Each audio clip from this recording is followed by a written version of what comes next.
What's up, everyone? Sean Count Blackgrith here today with an album review, this time of the 2017 Nuclear Blast release of Cryptoriana, The Seductiveness of Decay by Cradle of Filth. If I mispronounce the name of the album, I apologize.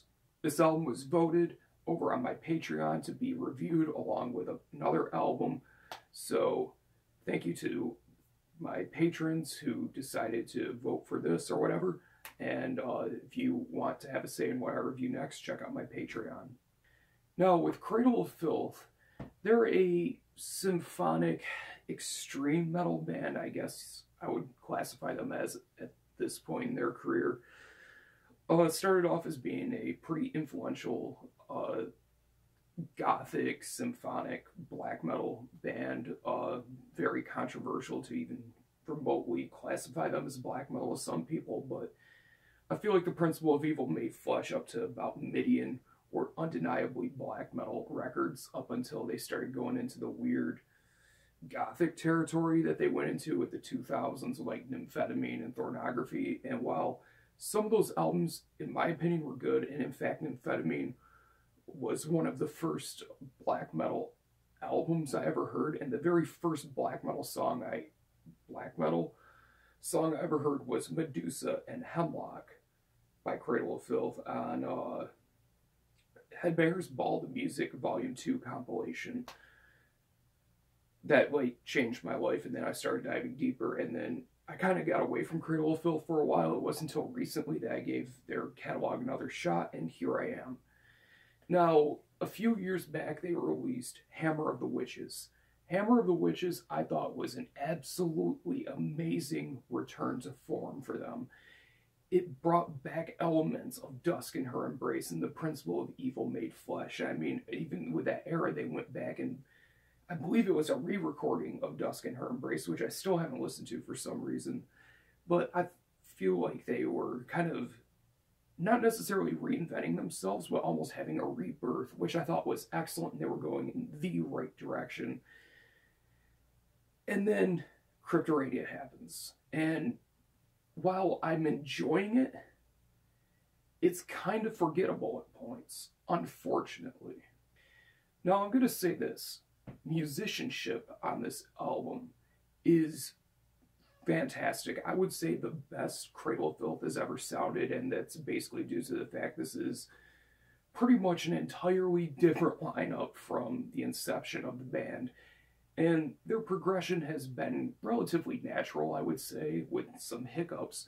But this one, musicianship-wise, and just pure strength of the musicians themselves, it's another level. The guitar work and drum work is utterly phenomenal. And the songwriting, not so much, in my opinion. Well, I'll get to that in a second.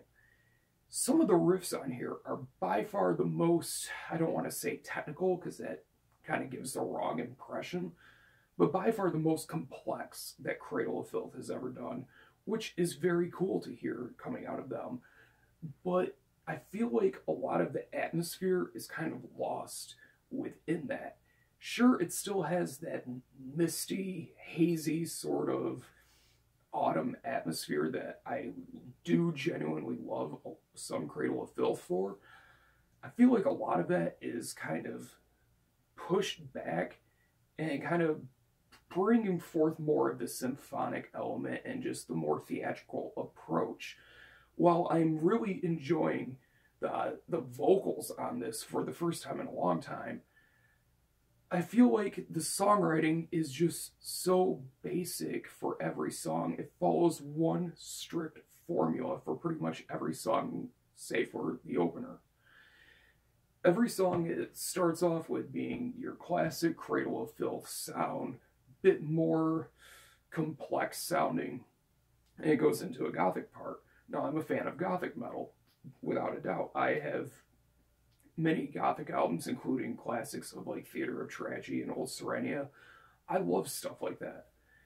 But the problem is, it feels so forced within the songs. It's almost like they told themselves, look, we have to break up this blackened sound in order to push in this gothic sound. And to me, it comes across very forced.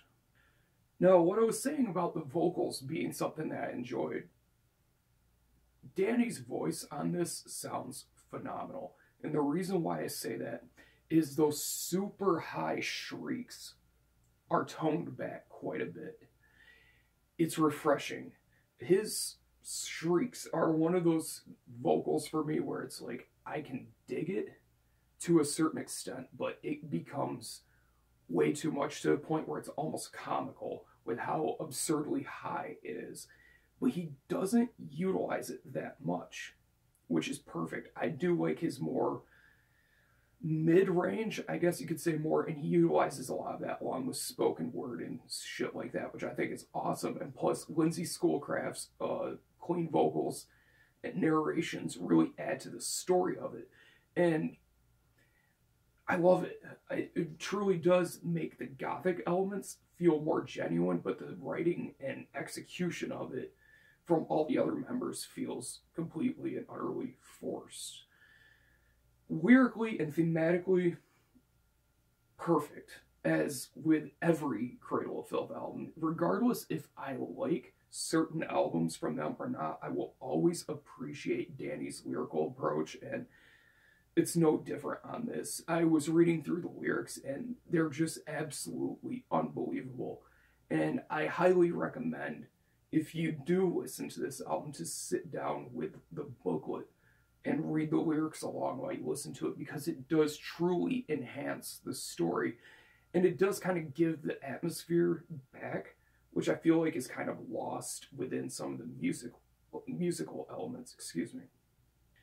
And this brings me to one more gripe I have with this album, and that is, while Cradle of Filth have never been known for great choruses or anything like that, just basically being overall good at songwriting and kind of honing in the gothic, symphonic, extreme metal, black metal, whatever sound. And while I appreciate that, as I said, the songwriting feels kind of lost and scattered, but my main issue is some of these choruses are just absolutely mind-numbing. A good example of this would be the song Heartbreak and Seance. The chorus to that, it's so repetitive, with that guitar in the background playing what feels almost like a Children of Bodom type of melodic riff.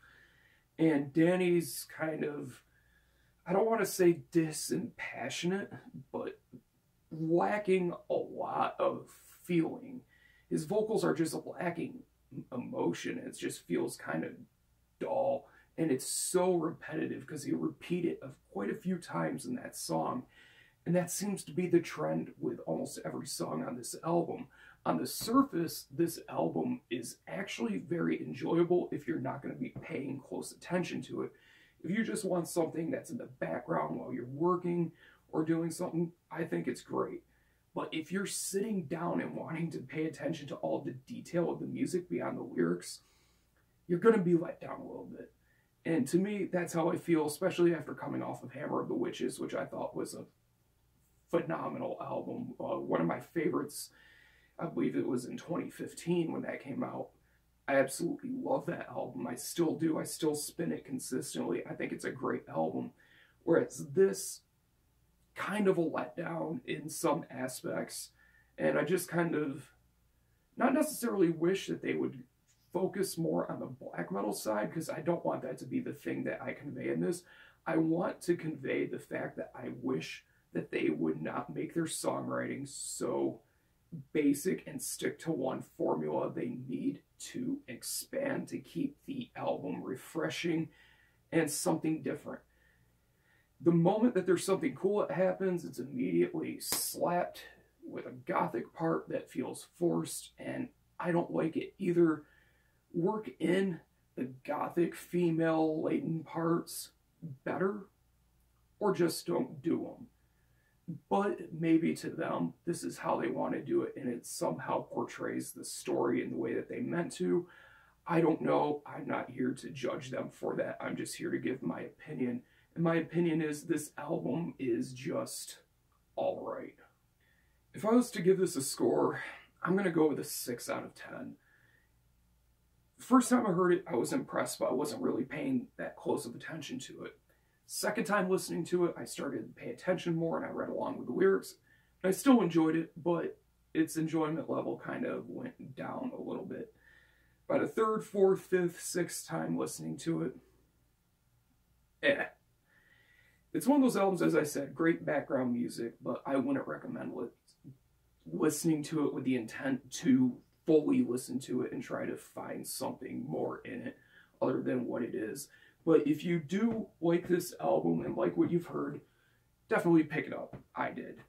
It's available on vinyl. There's tons of versions of it. I have the CD version. This is the US Digipack.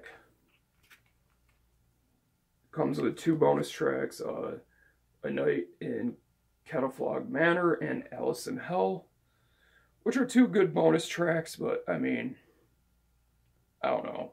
It's okay. So I'm going to give it a 6 out of 10. If you guys like it, that's awesome, and I hope you continue to. For me personally, I'll probably throw this on once in a while just for some background music, but I'm not going to be sitting down and listening to this intently probably ever again. And yeah, as I said, if you like it, pick it up, support the band. I definitely support them because I do want them to come back to the US, and album sales definitely do help with bringing a band around. But that is it. 6 out of 10. Thank you guys for watching. Thank you for subscribing, and I'll see you in the next video.